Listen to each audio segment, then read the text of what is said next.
Hello दोस्तों, कैसे हो। जैसे कि मैंने बोला था कि कल मैं डालूंगा ज्योग्राफी की फर्स्ट वीडियो। जीएस से हम स्टार्ट करेंगे अपने इस चैनल पे पढ़ना। और यहाँ पे सब कुछ मैं आपको कवर करूँगा, सब कुछ जीएस का complete complete GS, complete maths, vocab and reasoning, सब कुछ मैं आपको कंप्लीट करवाऊंगा। इसमें से कुछ भी नहीं छोड़ूंगा। ये नहीं कि बाकी की तरह की पेड बाद में पेड करवाने लग गए अपनी अब बनाने, नहीं। यहाँ पर एक बार तो मैं पक्का पूरा सिलेबस कंप्लीट करवाऊंगा। ठीक है। तो जीएस ज्योग्राफी में हम कहाँ से स्टार्ट करेंगे। हम स्टार्ट करेंगे यूनिवर्स से। और देखो, ये मेरा फर्स्ट टाइम है कि मैं कोई वीडियो बना रहा हूँ, ऐसे यूट्यूब पे डाल रहा हूँ। अगर मुझसे कोई गलती होती है तो प्लीज़ कमेंट में बताना। कोई सजेशन हो आपका वो भी कमेंट में ज़रूर बताना। तो चलो शुरू करते हैं। हम स्टार्ट करेंगे यूनिवर्स से।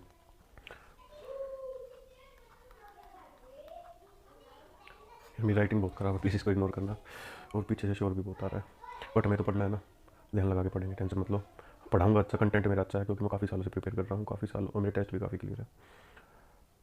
देखो, यूनिवर्स यूनिवर्स क्या है। यूनिवर्स दो तरह का होता है, दो हिस्सों में बांटा जाता है। यूनिवर्स का दो तरह का नहीं होता, दो हिस्सों में बांटते हैं हम यूनिवर्स को।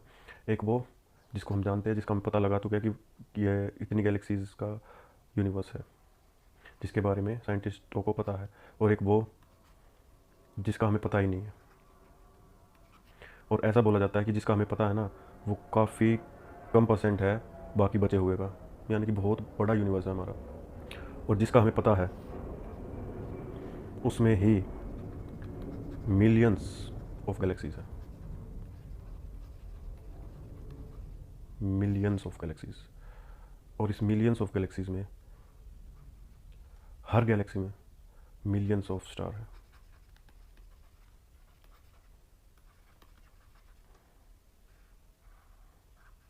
और उन मिलियंस ऑफ स्टार्स में से है हमारा सन।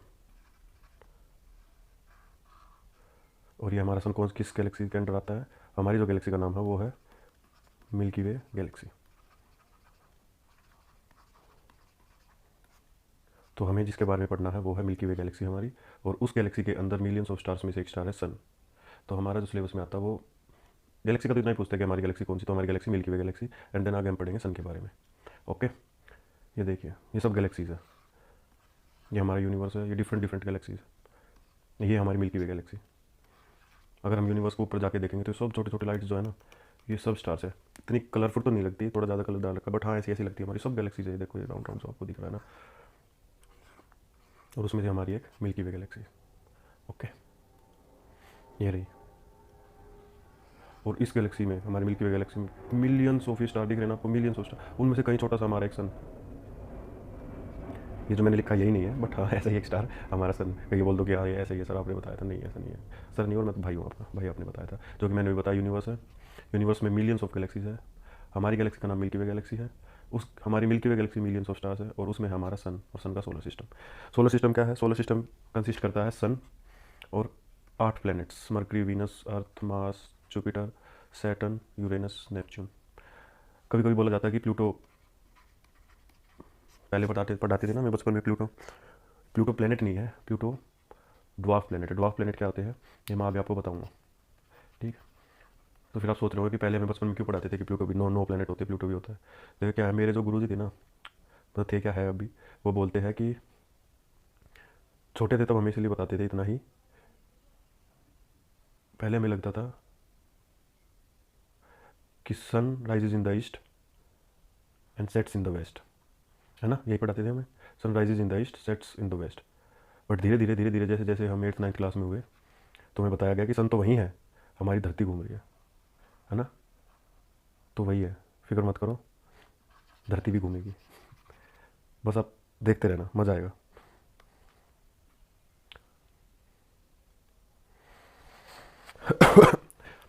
एराटोस्थीन्स। एराटोस्थीन्स कौन थे। एराटोस्थीन्स वो थे, जैसे होते हैं फादर ऑफ फिजिक्स, क्वेश्चन आते हैं ना एसएससी में।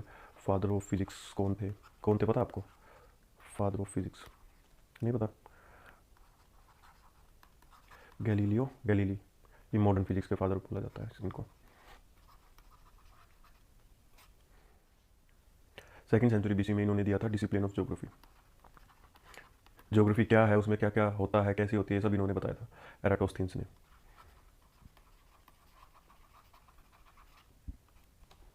ठीक है। Circumference of earth. सर्कमफेरेंस क्या होती है, कोई भी सर्कल है, इसका ये जो एरिया है, ये कितने लेंथ है, ये इसकी सर्कमफेरेंस है। तो सर्कमफेरेंस ऑफ अर्थ है वो भी एराटोस्थीन्स ने ही बताई थी। सर्कमफेरेंस सर्कमफेरेंस ऑफ अर्थ,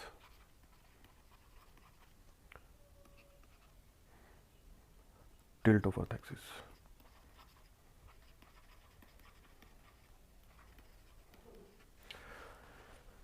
देखो एराटोस्थीन्स जो है ना, इनको बोला जाता है फादर ऑफ ज्योग्राफी। ऐसा क्यों बोला जाता है? क्योंकि इन्होंने सेकंड सेंचुरी बीसी में डिसिप्लिन ऑफ ज्योग्राफी दिया था कि ज्योग्राफी क्या होती है, कैसी होती है, इसमें क्या क्या होगा, ये सब कुछ इसने बताया था एराटोस्थीन्स ने। और इसने क्या किया था, इसने सर्कमफेरेंस ऑफ अर्थ निकाली थी। सर्कमफेरेंस क्या होती है? जैसे कि मान लो ये हमारी अर्थ है, तो ये जो इसका बाउंड्री है, इसकी कितनी लेंथ है, ये होती है सर्कमफेरेंस। ठीक है, तो सर्कमफेरेंस ऑफ अर्थ भी एराटोस्थीन्स ने ही निकाली थी। सबसे पहली बार इसी ने कैलकुलेट की थी अर्थ की। और टिल्ट ऑफ अर्थ एक्सिस कितने एंगल पे टिल्ट है, ये भी एराटोस्थीन्स ने ही बताया था। जैसे कि ये हमारी अर्थ है, ये है अर्थ का एक्सिस, और ऐसे एक सीधी लाइन खींचेंगे और ये इसके परपेंडिकुलर, ठीक है, और अर्थ का एक्सिस है ये। तो इसी ने बताया था कि अर्थ जो है हमारी वो सीधी नहीं हो, थोड़ी सी टिल्ट है। और कितनी टिल्ट है? 23.5 डिग्री। ठीक है, जैसे कि इन्होंने डिसिप्लिन ऑफर दे दिया, इन्होंने बता दिया कि अर्थ ऐसे टिल्ट है, ज्योग्राफी में ये होगा, ये नहीं होगा, हम इसमें महाद्वीप महासागर वगैरह पढ़ेंगे। ठीक है, और सर्कमफेरेंस क्या है हमारी अर्थ की, वो गोल है, ये तो पहले ही पता था गोल है, बट उसकी सर्कमफेरेंस क्या है, ये सब कुछ इसने बता दिया। उसके बाद अब ये कैसे पता चले कि अमेरिका कहाँ पर है, यूएसए, चाइना कहाँ है, रसिया कहाँ है? तो उस टाइम के जो लोग थे ना, वो थ्रू वाटर ट्रैवल करते थे। अब अगर आप ओशियन से कहीं जा रहे हो, समुद्र से अपनी नाव लेके, तो आपको ये कैसे पता चलेगा कि आप कहाँ पहुँच गए ज़मीन के टुकड़े पर? तो ये सब पता लगाने के लिए उस टाइम पे बनाए गए थे मैप, कि कौन सी जगह कहाँ पर है, आपको कहाँ जाना, वो मैप के थ्रू सब स्टडी करके जाते थे। फ़ोन वगैरह नक्शा वगैरह किसी को पता तो होता नहीं था, तो मैप चेक करके जाते थे। तो सबसे पहले वर्ल्ड का मैप किसने बनाया था?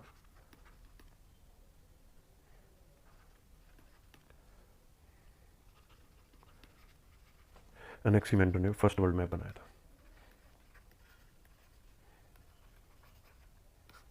ठीक है, बट आपको पता है जो फर्स्ट वर्ल्ड मैप था ना, इस पर इंडिया तो था ही नहीं।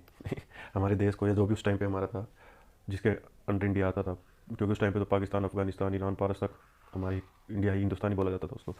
तो इंडिया इस वर्ल्ड मैप पे था ही नहीं। तो इंडिया को फर्स्ट टाइम,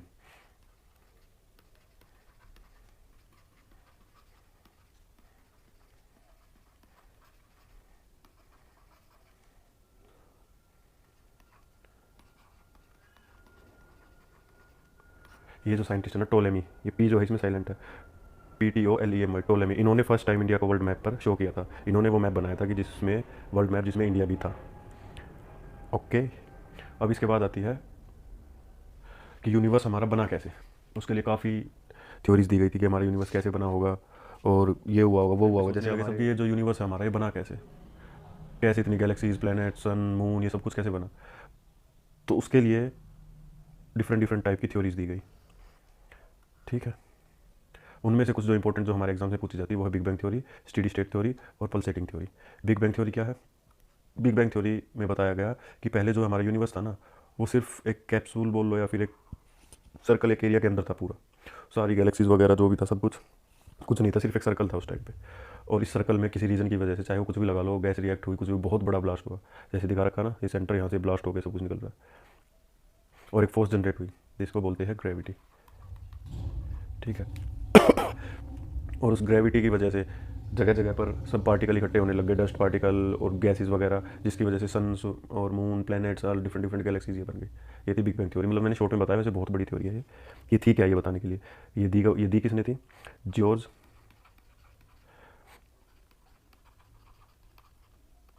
जोजली मैचर। कब दी थी? 1931 में। तो हमें ज़्यादा पढ़ने की जरूरत नहीं है, हमें यही ध्यान रहना चाहिए कि बिग बैंग थ्योरी किसने दी थी? जोजली मैचर ने। कब? 1931 में। उसके बाद ये जब थ्योरी दी गई बिग बैंग थ्योरी, इसके एंटी में स्टेडी स्टेट थ्योरी आई थी। ये दी थी फ्रेड होयल ने। इन्होंने क्या बोला कि ये जो जॉर्ज जो बोल रहा है बिग बैंग थ्योरी, सीरियसली उनका बहुत मजाक बनाया गया था जॉर्ज का। ये ऐसा कुछ नहीं हुआ था, ये कुछ भी क्या मनगढ़ंत बातें बोल रहा है। ये यूनिवर्स जो है ना हमारा, ये स्टार्टिंग से ऐसा ही है, बस डिफरेंस क्या है, ये आकार में बड़ा होता जा रहा है। धीरे धीरे धीरे धीरे हमारा यूनिवर्स बढ़ता जा रहा है, बट ये ना तो ये अपनी शेप ना अपनी प्रॉपर्टीज़ कुछ भी चेंज नहीं कर रहा, बस शेप में बढ़ता जा रहा है, पहले छोटा था फिर बड़ा हुआ फिर और बड़ा होता जा रहा है। ये थी स्टेडी स्टेट थ्योरी, किसने दी थी? फ्रेड होयल ने। उसके बाद आती है पल्सेटिंग थ्योरी। ठीक है, पल्सेटिंग थ्योरी किसने दी थी? ये पहले इसके बारे में बात की थी शायद हार्लो, हार्लो शेपली नाम था उनका, बट बाद में इस थ्योरी को अच्छे से एक्सप्लेन किया था रिचर्ड टोलमैन। ये थ्योरी कब आई थी? 1930 में। इस थ्योरी में क्या बोलते हैं? इस थ्योरी में बोलते हैं कि जो हमारा यूनिवर्स है ना, ये जैसे कि ये हमारा यूनिवर्स है, ये धीरे धीरे धीरे धीरे धीरे धीरे धीरे धीरे बढ़ता जाएगा बढ़ता जाएगा बढ़ता जाएगा बढ़ता जाएगा। एक स्टेज ऐसी आ जाएगी कि जहाँ पर ये अपने मैक्सिमम लिमिट पे पहुँच जाएगा और फिर ग्रेविटी अपनी पावर से इसको खींचेगी और फिर इसी शेप में ले आएगी और फिर से यही प्रोसेस हो गया, बढ़ता जाएगा बढ़ता जाएगा। इसीलिए इसको बोलते हैं पल्सेटिंग थ्योरी। ठीक है, 3 इंपॉर्टेंट थ्योरी है जिसके बारे में एग्जाम्स में पूछा जाता है। बिग बैंग थ्योरी किसने दी थी? जोसेफ मेचर ने 1931 में। स्टेडी स्टेट थ्योरी किसने दी थी? फ्रेड होयल ने। और पल्सेटिंग थ्योरी किसने दी थी? हार्लो शेपली ने, रिचर्ड टोलमैन 1930 में। ये तीनों सेम से टाइम पे आई थी, कुछ ज़्यादा इसमें डिफरेंस नहीं था, किसी ने पहले किसी ने बाद में, एक ही टाइम की थ्योरी है तीनों, और यही तीनों इंपॉर्टेंट है। अब इसके बाद जब ये पता चला कि यूनिवर्स कैसे बना, ये थ्योरीज आने लग गई, तो लोगों ने ये भी तो सोचा होगा, ये थ्योरीज तो मतलब बहुत बाद में आई थी कि यूनिवर्स कैसे बना होगा, ये बना होगा। बट जैसे अब हम रहते हैं, हमें कुछ भी ना पता हो ना, हमें ये पढ़ाया जाता कि सूरज पूर्व से उगता है, दक्षिण में छिपता है, पश्चिम में छिपता, सॉरी, कुछ भी, पृथ्वी घूमती है इसीलिए दिन रात होते हैं, ये नहीं बताया गया होता हमें, तो हम भी तो सोचते ना कि जैसे कि हम पृथ्वी पे हो और ये सब कुछ हमारे चारों तरफ घूम रहा है, ये क्या हो रहा है, ये मतलब ऐसे दिन होता है कभी रात होती है, ये क्या होता है? ठीक है, तो वो जो जिसने फर्स्ट टाइम, ये जो साइंटिस्ट थे जिन्होंने फर्स्ट टाइम इंडिया को वर्ल्ड मैप पे दिखाया था, उन्होंने 140 एडी में एक थ्योरी दी थी कि अर्थ जो है ना, ये सेंटर है किसका? सोलर सिस्टम का नहीं, पूरे यूनिवर्स का। पूरे यूनिवर्स का सेंटर कौन है? अर्थ। और पूरा यूनिवर्स जो है अर्थ के चारों तरफ घूमता है। ये थ्योरी किसने दी थी? टोलेमी ने। कब? 140 एडी में। इसके बाद 1543 में कोपरनिकस ने कहा था, कोपरनिकस एक साइंटिस्ट थे, इन्होंने कहा था कि अर्थ जो है वो सेंटर नहीं है यूनिवर्स का, यूनिवर्स का जो सेंटर है वो सन है, और सन के चारों तरफ सब कुछ घूम रहा है। पूरा यूनिवर्स, जितनी भी गैलेक्सीज वगैरह, यूनिवर्स का मतलब वो सब, जितनी भी मिलियंस में गैलेक्सी, सब सन के चारों तरफ घूम रही है। और फिर इन दोनों के बाद जब ये थ्योरीज, इन पर और ज़्यादा पता चला कि नहीं ऐसा कुछ नहीं है, ना तो सन के चारों तरफ घूम रही है ना अर्थ के चारों तरफ पूरा यूनिवर्स घूमता है, तब जाके केपलर की थ्योरी आई थी। केपलर की थ्योरी क्या थी?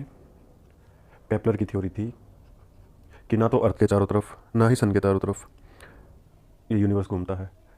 हमारा एक सोलर सिस्टम है जिसमें सन है और कुछ प्लैनेट्स और कुछ बॉडीज़ है, बॉडीज़ यानी कि जो नेचुरल सैटेलाइट वगैरह, एस्ट्रॉइड वगैरह, ये और ये सब कुछ सन के चारों तरफ घूमते हैं। बाकी की जो गैलेक्सीज है वो अलग है। 140 एडी से स्टार्ट हुआ था ये सब कुछ, और यहाँ जाकर 1619 में, मतलब देख लो कितने साल लगे थे पता करने में कि हमारा एक सोलर सिस्टम है और सन के चारों तरफ सब कुछ घूमता है। ओके, ये सब कुछ याद है। अब इसके बाद बात करते हैं सन। सन की बात की, केपलर ने बता दिया कि भाई एक सन है, उसके चारों तरफ हमारा सोलर सिस्टम है जिसमें सारे ग्रह घूमते रहते हैं। ठीक है, अब सन क्या है? सन एक स्टार है ना? ऐसे और भी बहुत से स्टार हैं। तो स्टार जो है, स्टार बनता कैसे?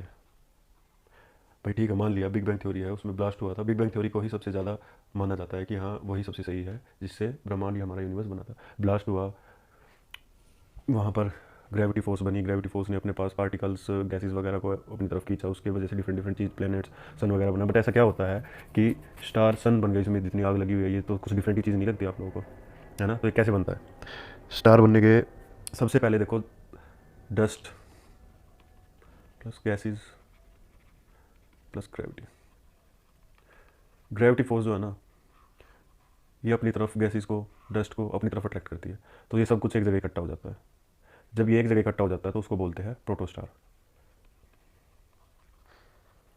प्रोटोस्टार, यहाँ पे गैसेस भी होती है, डस्ट भी होता है, यहाँ पे रिएक्शन होता है, रिएक्शन होकर धीरे धीरे धीरे धीरे ये बन जाता है एक बहुत बड़ा गोला रेड कलर का, जिसको बोलते हैं रेड जाइंट।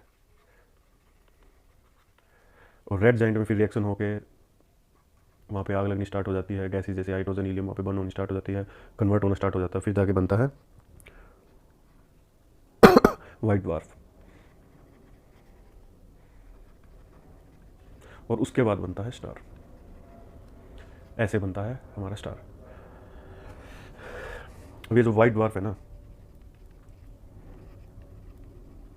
इसके लिए हमारे इंडियन ओरिजिन के एक साइंटिस्ट थे, चंद्रशेखर। इन्होंने एक लिमिट निकाली थी, चंद्रशेखर लिमिट। ये क्या होती है? ये चंद्रशेखर लिमिट इक्वल होती है 1.44 इंटू मास ऑफ आवर सन। ये जो वाइट ड्वार्फ जब बनता है ना रेड जाइंट से, अगर ये वाइट ड्वार्फ का मास इतना हो जाए 1.44 इंटू मास ऑफ सन, अगर इससे थोड़ा सा ज़्यादा बढ़ जाता है तो वहाँ पर एक ब्लास्ट होता है। क्यों? क्योंकि अगर मास बढ़ेगा, ग्रेविटी जो है ना इस लिमिट तक ही वहाँ पे सभी पार्टिकल्स को, गैसेस को बांध के रख सकती है। इससे अगर ऊपर जाएगा तो वहाँ पे ब्लास्ट हो जाएगा, और वो ब्लास्ट होके अगर लिमिट जो है इसका मास जो इससे ज़्यादा ऊपर नहीं हुआ, थोड़ा ऊपर हुआ है, तो वो ब्लास्ट होकर कन्वर्ट हो जाता है किसमें? नेबुला स्टार में। और अगर ये लिमिट बहुत ज़्यादा होगी, 1.44 इंटू मास ऑफ सन, इससे बहुत ज़्यादा होगी लिमिट, तो ये जो वाइट ड्वार्फ है कन्वर्ट हो जाता है ब्लैक होल में। ठीक है, तो स्टार का आपको समझ में आ गया होगा स्टार कैसे बनते हैं। डस्ट गैसेस को ग्रेविटी अपनी तरफ खींचती है, वहाँ पे रिएक्शन होता है और धीरे धीरे वहाँ पे आग, फायर स्टार्ट हो जाती है, फ्लेम्स। तो पहले बनता है प्रोटोस्टार, फिर वो कन्वर्ट होता है रेड जाइंट में, फिर वाइट ड्वार्फ में, और फिर वो स्टार में बनता है। और अगर वाइट ड्वार्फ का मास 1.44 इंटू मास ऑफ सन से ज़्यादा हो जाता है तो नेबुला स्टार बनता है, और बहुत ज़्यादा हो जाता है तो वो ब्लैक होल में कन्वर्ट हो जाता है। ओके, अब आते हैं हमारे सन पे। ये है हमारा सन और ये है इसके इंटरनल लेयर्स। सन के जो बीच में होता है ना, सबसे बीच में, वो होता है कोर।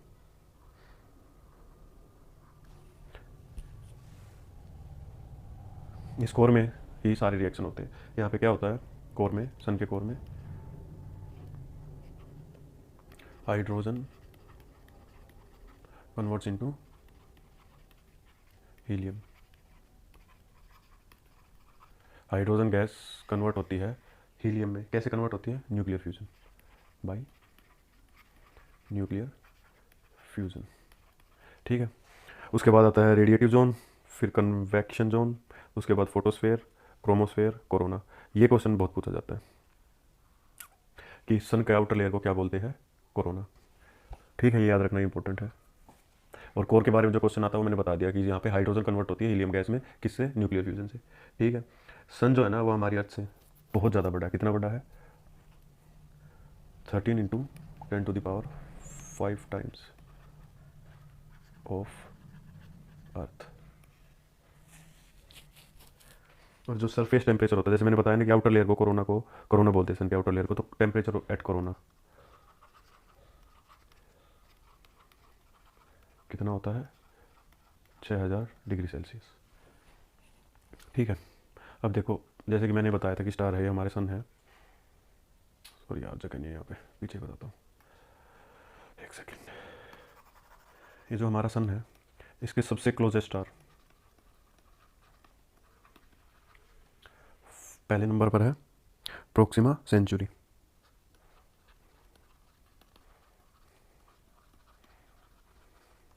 दूसरे नंबर पर है अल्फा सेंचुरी।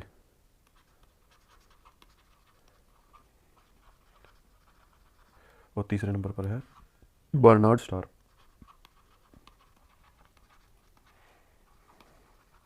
हमारे सन के जो सबसे क्लोजेस्ट स्टार कौन सा है? Proxima Centauri. उससे बाद अल्फा सेंचुरी, उसके बाद बर्नार्ड स्टार। ये हमारे सन से कितनी दूर है? 4.2 लाइट ईयर्स। 4.2 light years. और ये 4.3 लाइट ईयर्स। और बर्नार्ड स्टार कितना दूर है? 5.9 लाइट ईयर्स। अगर आपको ये नोट करना है ना, एक बार पॉज करके नोट कर लीजिए, फिर मैं इसको रब करके इसे आगे बताऊंगा इसी पेज पे। मैंने बताया जैसे कि जो हमारा ये प्रोक्सिमा सेंचुरी है, हमारे सन का जो नियरेस्ट स्टार है, वो 4.2 लाइट ईयर्स अहेड है, यानी कि 4.2 लाइट ईयर्स दूर है। लाइट ईयर्स क्या होती है? ये होती है unit of distance. Light year होती है यूनिट ऑफ डिस्टेंस। इसका मतलब होता है कि एक साल में डिस्टेंस ट्रेवल्ड बाय लाइट।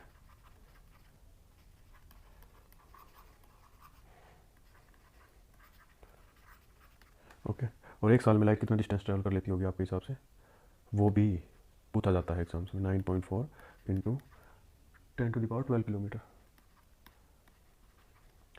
एक साल में लाइट कितना डिस्टेंस ट्रेवल करती है? 9.4 इंटू 10⁻12 किलोमीटर। ये है value of 1 light year.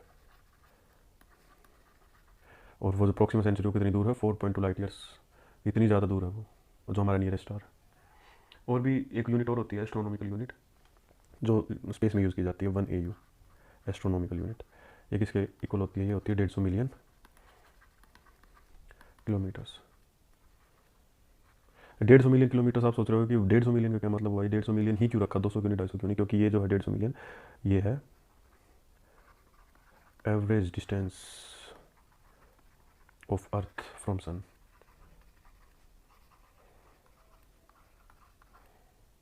Okay.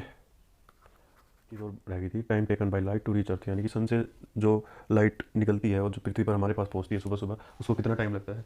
उसको लगता है 8 मिनट 16.6 सेकेंड।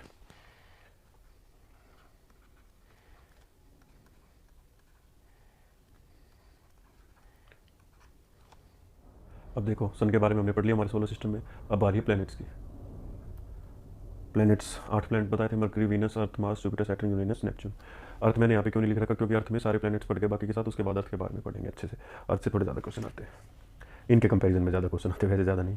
तो सबसे पहला प्लैनेट है हमारा मरकरी, नियरेस्ट टू सन, सबसे स्मॉलेस्ट और सबसे इनर मोस्ट। सबसे स्मॉलेस्ट प्लैनेट है मरकरी। ठीक है, इस पे ना तो कोई एटमॉस्फेयर है, ना ही इसकी कोई सैटेलाइट है, नो सैटेलाइट। ठीक है, इसकी जो रोटेशन है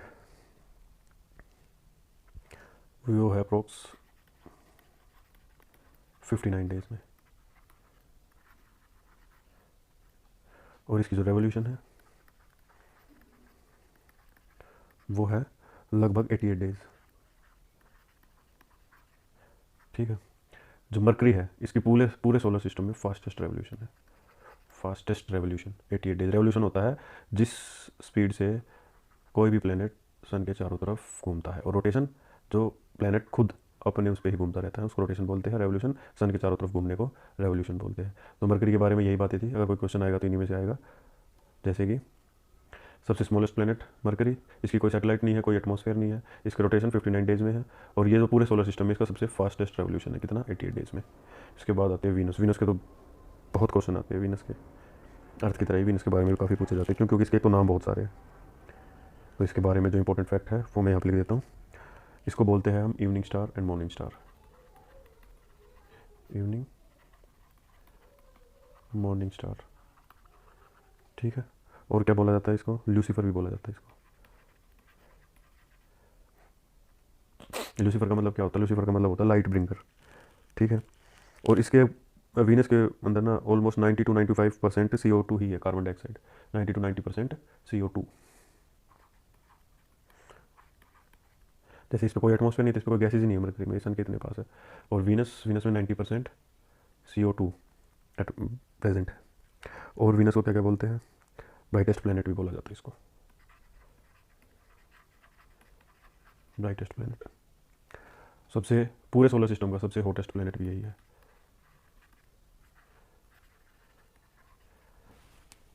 और इसके पूरे सोलर सिस्टम में सबसे स्लोवेस्ट रोटेशनल स्पीड है।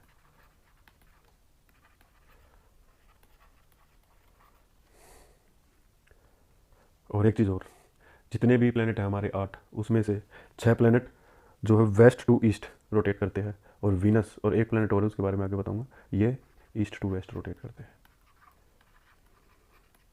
इसको एक चीज़ और बोलते हैं अर्थ ट्विन, और ये सबसे नियरेस्ट प्लेनेट है अर्थ का। नेक्स्ट प्लेनेट है हमारा मार्स।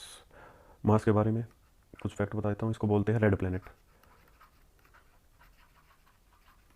अच्छा, इसकी जो रोटेशन है वीनस की वो है 243 डेज, यानी कि जब पृथ्वी पर लगभग पौना 1 साल 9-10 महीने हो जाते हैं, उस टाइम पे इसका एक दिन होता है। और इसकी जो रेवोल्यूशन है सन की तरफ घूमने की, वो भी लगभग इतनी है, 224 डेज। ओके, इसको बोलते हैं रेड प्लैनेट। रेड प्लैनेट क्यों बोलते हैं? क्योंकि इस पर आयरन ऑक्साइड बहुत ज़्यादा है, ये लाल दिखता है। जब स्पेस से देखते हैं ना मार्स को, तो एकदम रेड दिखता है, इसलिए इसको रेड प्लैनेट दिखते हैं। रेड क्यों है? क्योंकि इस पर आयरन ऑक्साइड की रोटेशन है लगभग अर्थ के जितना ही, 24.5 आवर्स, लगभग अर्थ जितना कम्प्लीटली नहीं, सिमिलर टू अर्थ है। और रेवोल्यूशन, इसकी रेवोल्यूशन है 687 डेज। मरकरी की कोई सैटेलाइट नहीं थी, वीनस की कोई नेचुरल सैटेलाइट नहीं थी, मार्स की है 2 सैटेलाइट। कौन कौन सी? Phobos and demos. ये भी पूछा जाता है, नाम दे देते कि फोबोस किसकी सैटेलाइट है या डेमोस किसकी सैटेलाइट, नेचुरल सैटेलाइट। ठीक है। अब मार्स के बाद हमारा नेक्स्ट चैप्टर, वो सॉरी चैप्टर बोल रहा हूँ, नेक्स्ट हमारा प्लेनेट आता है जुपिटर। देखो ये जो 4 प्लेनेट है ना, मरकरी, वीनस, अर्थ, मार्स, इनको बोला जाता है टेरेस्ट्रियल प्लेनेट। और उसके बाद की जो है ना, जुपिटर, सैटर्न, यूरेनस, नेपच्यून, इनको बोला जाता है गैसियस प्लेनेट। और मार्स और जुपिटर के बीच में एक एस्ट्रॉयड बेल्ट है, जहाँ पर सारे एस्ट्रॉयड, मीटियोर्स वगैरह, ये कभी कभी सुनते हो ना आप कि एक एस्ट्रॉयड आ रहा है, एक मीटियोर आ रहा है जो पृथ्वी पर टकराने वाला है। ये मार्स और जुपिटर के बीच में घूमते रहते हैं, प्लैनेट्स की तरह से सन के चारों तरफ। ठीक है। तो नेक्स्ट है हमारा जुपिटर। इसकी जो है ना फास्टेस्ट रोटेशनल स्पीड है जुपिटर की, सबसे तेज घूमता है ये।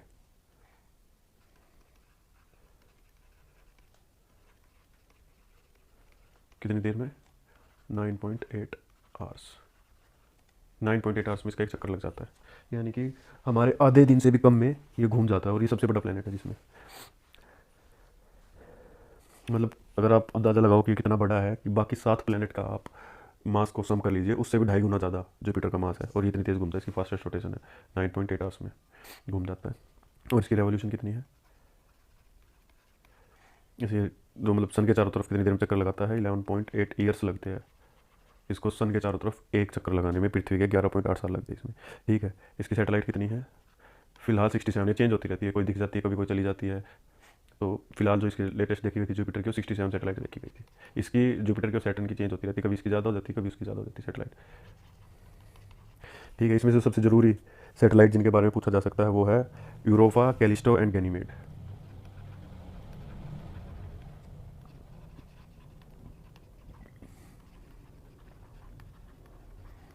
ठीक है। ये था हमारा मरकरी, वीनस, मार्स और जुपिटर। प्लैनेट्स के बारे में इनसे बाहर क्वेश्चन नहीं आएगा जो मैंने इस पेज पे लिख रखा है। जो भी मैंने पढ़ाया है अपना वीडियो बैक करके दोबारा से देख लो और इसको नोट करते चलो। इसके बाद हम आते हैं सैटर्न पे। ओके। सैटर्न जो है हमारे सोलर सिस्टम का सेकंड लार्जेस्ट प्लैनेट है। फर्स्ट कौन सा था? जुपिटर। इसकी जो रोटेशन स्पीड है इसकी भी काफ़ी फास्ट है, बट जुपिटर से कम है। सबसे फास्टेस्ट रोटेशन किसकी है? जुपिटर की, 9.8 आवर्स। इसकी है ऑलमोस्ट 10.25 घंटे लग जाते हैं इसके, 10.3 आवर्स की इसकी रोटेशन स्पीड है। और रेवोल्यूशन, सन के चारों तरफ चक्कर लगाने में इसको कितना टाइम लगता है? 29.5 क्या डेज, मंथ नहीं, ईयर्स। 29.5 साल लगते हैं इसको सन के चारों तरफ एक चक्कर लगाने में। इसकी जो एक क्वेश्चन और पूछा जाता है कि सबसे लीस्ट डेंसिटी कौन से प्लेनेट की है? वो है सैटर्न की। ठीक है। और इसकी टोटल नंबर ऑफ सैटेलाइट कितनी है? अभी फ़िलहाल जो काउंट की गई थी वो थी 145 रिसेंट में, नेचुरल सैटेलाइट सैटर्न की। और इन इसकी सबसे बड़ी सैटेलाइट कौन सी है? टाइटन। टाइटन के बारे में क्वेश्चन भी आया एक दो बार एसएससी में। ठीक है। सैटर्न के बाद हम आते हैं यूरेनस पे। यूरेनस, ये जो मैंने बताया था ना कि वीनस जो है वो ईस्ट टू वेस्ट घूमता है, बाकी सारे प्लैनेट वेस्ट टू ईस्ट। तो यूरेनस भी एक वीनस जैसा है जो कि ईस्ट टू वेस्ट रोटेट करता है। और यूरेनस की टोटल नंबर ऑफ सैटेलाइट कितनी है? 27। और जो मेन जिसके बारे में आज तक एक ही बार पूछा गया है जो सैटेलाइट, वो है मिरांडा, जो इसकी सबसे इंपॉर्टेंट सैटेलाइट है। और एक एरियल। ठीक है। ये तो सैटेलाइट इसकी याद रखनी है हमें। यूरेनस, यूरेनस के बारे में और ज़्यादा क्वेश्चन नहीं पूछे जाते। और एक यूरेनस के बारे में क्वेश्चन पूछा जाता है कि इसको, यूरेनस की खोज किसने की थी? यूरेनस की खोज की थी विलियम मार्शल नाम के आदमी ने। William Marshall. कब की थी? 1788 में। ओके। अब बचा हमारा लास्ट प्लेनेट नेपच्यून। इसकी रोटेशन, यूरेनस की रोटेशन है 17 आवर्स, लगभग 17 आवर्स में ये अपनी रोटेशन कंप्लीट कर। देखो ये बाद वाले प्लेनेट कितनी तेज़, पृथ्वी से भी तेज़ रोटेट करते हैं सारे ऑलमोस्ट, है ना, जो गैसियस प्लेनेट है वो। और इसकी रेवोल्यूशन 84 ईयर्स। अब आते हैं हम नेपच्यून पर। सबसे दूर हमारा है नेपच्यून। इसकी रोटेशन 16 आवर्स। और इसकी रेवोल्यूशन 165 ईयर्स। कोल्डेस्ट प्लेनेट है ये पूरे सोलर सिस्टम का। और नेपच्यून के चारों तरफ, जैसे सैटर्न के चारों तरफ हम रिंग्स देखते हैं ना, नेपच्यून के चारों तरफ भी 5 रिंग है, 5 फेंट रिंग्स। अच्छा, रिंग और किस किस के चारों तरफ है? यूरेनस के चारों तरफ भी रिंग्स है। यूरेनस के चारों तरफ कितनी रिंग है? 9 रिंग्स। और इसकी नेपच्यून की टोटल सैटेलाइट कितनी है? 14, जो भी काउंट की गई थी लेटेस्ट 14 सैटेलाइट थी। और उसमें जो सबसे इंपॉर्टेंट है इसकी वो है ट्रिटन। ठीक है, तो यहाँ पर होते हैं हमारे प्लैनेट्स खत्म। प्लैनेट्स के बारे में जो भी फैक्ट है सारे वो मैंने बता दिए, जिसमें से क्वेश्चन पूछा जा सकता है। देखो, इन चीज़ों को ना ज़्यादा टाइम नहीं देना, इसके जो इंपॉर्टेंट पॉइंट थे वो मैंने बता दिए, बस इतना ही पढ़ना है, इतना ही याद रखना है। मेरे को ये सब कैसे याद रहा? बार बार पढ़ के अपना, जैसे मेरे लेक्चर है, इसको बार बार आप अपने फ़ोन पे चलाइए, 1.5x में चला के कहीं भी जा रहे ट्रैवल कर रहे हैं, ईयरफोन लगा लो, आपको याद करने की जरूरत नहीं है। ये जो मैं रोटेशन रेवोल्यूशन इनकी बता रहा हूँ, ये बार बार सुनते रहिए, आपको याद हो जाएगी। कुछ ज़्यादा मुश्किल नहीं, बहुत आसान है। अब आते हैं ड्वार्फ प्लैनेट्स। जो मैंने बताया था, प्लूटो एक ड्वार्फ प्लैनेट। प्लूटो की खोज किसने की थी? Slide Tombow. देखो, जैसे कि मैंने आपको बताया था कि एक एस्ट्रॉइड बेल्ट है, मार्स और जुपिटर। चलो मैं आपको बताता हूँ। ये है 4 planet, mercury, Venus, Earth, Mars. इसके बाद है ये 4 planet, Jupiter, Saturn, Uranus, Neptune. ये है आपकी एस्ट्रॉइड बेल्ट। और ये जो सबसे लास्ट प्लैनेट है हमारा नेपच्यून, उसके बाद भी एक एस्ट्रॉइड बेल्ट है जिसको बोलते हैं I think Kuiper belt. Okay, हाँ, क्यूपर बेल्ट ही इसको बोलते हैं। तो जो प्लूटो है ना, वो इन एस्ट्रॉइड में घूमता रहता है, कभी वो दिख जाता है, कभी वो नहीं दिखता है, इसलिए उसको हम बोलते हैं ड्वार्फ प्लैनेट। तो और भी कोई ड्वार्फ प्लैनेट है? हाँ, एक तो है अपना प्लूटो, जो क्यूपर बेल्ट में जो ड्वार्फ प्लैनेट है ना, उसमें एक तो प्लूटो, एरिस, मेकमेक,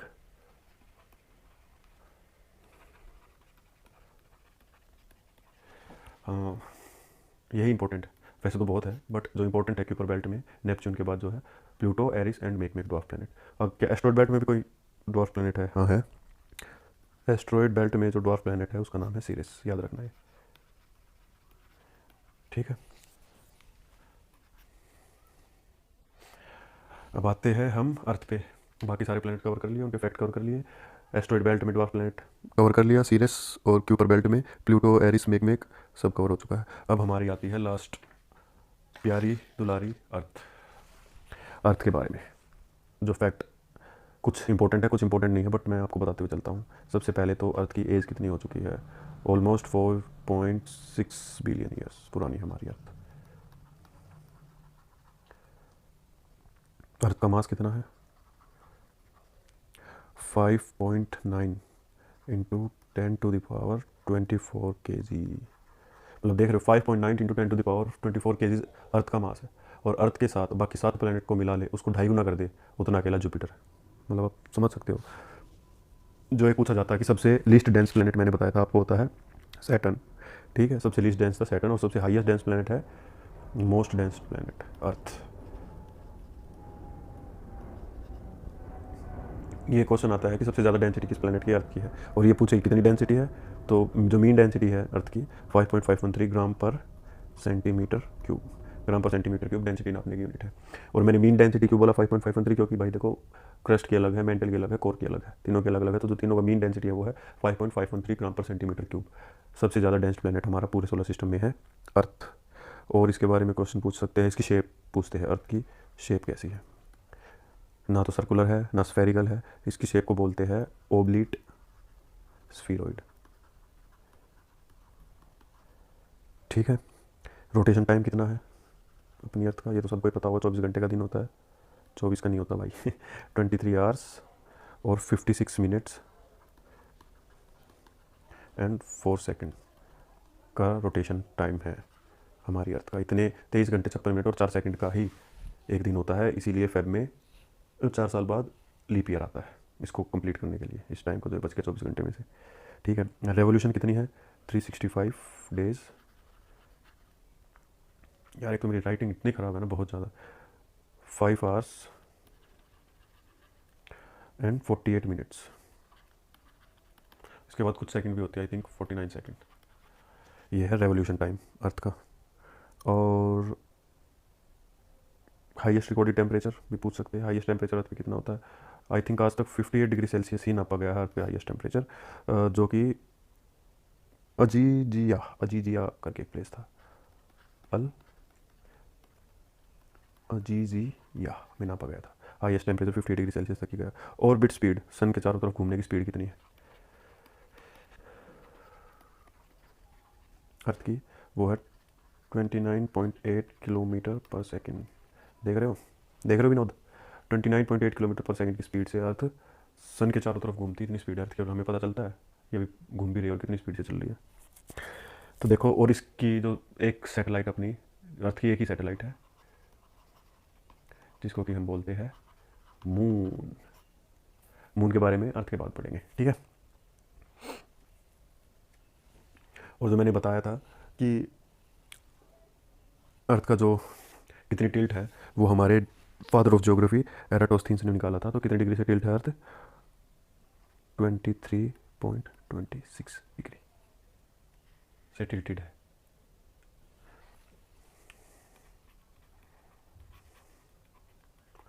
तो अर्थ के बारे में बस इससे ज़्यादा, इसके बाहर कुछ नहीं पूछता अर्थ के बारे में। सैटेलाइट, मून, टिल्ट कितना है इतना, age 4.6 billion year, mass 5.9 10 to the power 24 kg, सबसे ज़्यादा डेंस प्लेनेट है, शेप ऑब्लिट स्फीरॉइड, रोटेशन कितनी देर में कंप्लीट करता है? 23 hour 56 minute 4 second, revolution 365 days 5 hour 48 minute 49 second, सबसे हाईएस्ट टेम्परेचर 58 डिग्री कहाँ पे? अल अजीजिया, और ऑर्बिट स्पीड 29.8 किलोमीटर पर सेकंड। ऑर्बिट स्पीड यानी कि किस स्पीड से सन के चारों तरफ घूमती है, वो होती है ऑर्बिट स्पीड। ओके, ये हमारी अर्थ का इनर पार्ट ऑफ अर्थ। अर्थ को 3 हिस्सों में बांटा गया है। लिथोस्फीयर, जिसको क्रस्ट भी बोलते हैं, अर्थ क्रस्ट, उसके बाद मेंटल, एंड में कोर, ठीक है। जो मतलब एरिया है, मान लो ये हम इसको ऐसे समझते हैं, ये है earth crust, mental and core.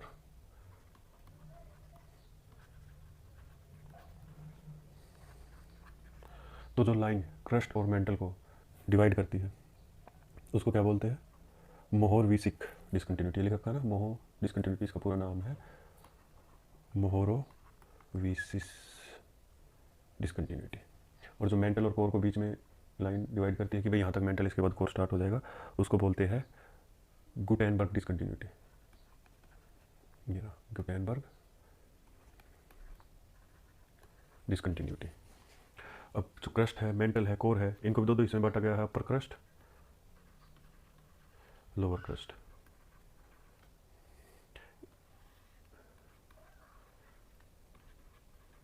तो अपर क्रस्ट और लोअर क्रस्ट को बीच में से जो लाइन डिवाइड करती है कि भाई ये अपर क्रस्ट है, इसके बाद ये लोअर क्रस्ट होगा, बीच में जो लाइन डिवाइड करती है उसको बोलते हैं कोनार्ड डिसकंटिन्यूटी।